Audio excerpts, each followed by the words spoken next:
गांव के बाहरी इलाके में स्थित एक पुरानी हवेली थी जिसे लोग भूतिया हवेली कहते थे। ये हवेली कई सालों से वीरान पड़ी थी और लोगों का मानना था कि वहां कुछ अनजानी ताकतों का वास है। रात के समय हवेली से अजीबोगरीब आवाजें आती थीं और रोशनी की चमक दिखाई देती थी। गांव के लोग हवेली के पास जाने से भी डरते थे। एक दिन गांव में एक युवक आदित्य आया जो अपनी गर्मी की छुट्टियां अपने दादा दादी के साथ बिताने के लिए आया था। आदित्य को भूत प्रेत की कहानियों में बहुत दिलचस्पी थी और उसने ठान लिया कि वह इस भूतिया हवेली के रहस्य का पर्दाफाश करेगा। एक रात जब पूरा गांव सो रहा था, आदित्य ने टॉर्च और एक कैमरा लिया और हवेली की ओर चल पड़ा। हवेली के दरवाजे पर पहुंचते ही उसने दरवाजा खोला और अंदर कदम रखा। हवेली के अंदर का दृश्य बहुत ही डरावना था। पुरानी तस्वीरें दीवारों पर लटकी हुई थीं और फर्नीचर धूल से ढके हुए थे। आदित्य ने टॉर्च की रोशनी को इधर उधर घुमाया और धीरे धीरे हवेली के अंदर गहराई में जाने लगा। अचानक उसे किसी के चलने की आवाज सुनाई दी। उसने टॉर्च की रोशनी उस दिशा में डाली तो उसे एक धुंधली परछाई दिखाई दी। उसका दिल तेजी से धड़कने लगा, लेकिन उसने हिम्मत नहीं हारी और आगे बढ़ता रहा। जैसे ही वो हवेली के दूसरे कमरे में पहुंचा, उसे एक पुरानी डायरी मिली। उसने डायरी खोली और पढ़ने लगा।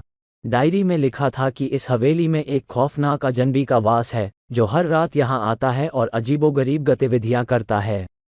आदित्य ने डायरी को पढ़ते ही समझा कि उसे इस अजनबी के बारे में पता लगाना होगा।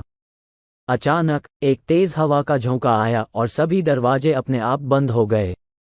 आदित्य ने देखा कि एक छाया उसकी ओर बढ़ रही है। वो छाया धीरे धीरे साफ होती गई और एक खौफनाक अजनबी के रूप में प्रकट हुई।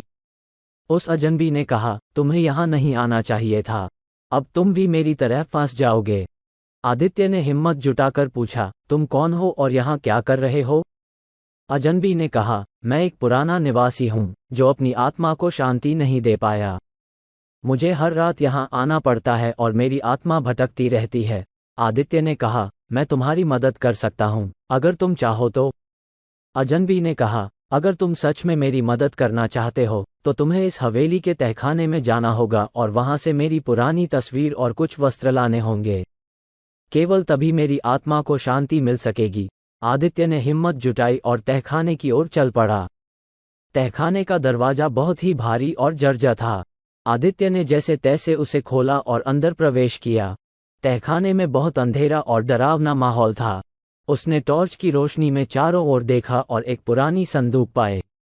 संदूक के अंदर एक पुरानी तस्वीर और कुछ वस्त्र रखे हुए थे। आदित्य ने वे सभी चीजें लीं और वापस अजनबी के पास आ गया। अजनबी ने उन वस्त्रों को देखते ही कहा, धन्यवाद, अब मेरी आत्मा को शांति मिल सकेगी।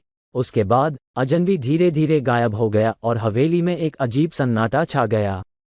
सुबह होते ही आदित्य ने गांव वालों को अपनी अद्भुत रात की कहानी सुनाई और बताया कि अब हवेली भूतिया नहीं रही। गांव के लोग उसकी बहादुरी की प्रशंसा करने लगे और हवेली का डर हमेशा के लिए खत्म हो गया। कहानी का संदेश। इस कहानी से हमें ये सीखने को मिलता है कि साहस और दयालुता से हम किसी भी भूतिया रहस्य का समाधान कर सकते हैं। हमारे भीतर का साहस हमें हर चुनौती का सामना करने की शक्ति देता है।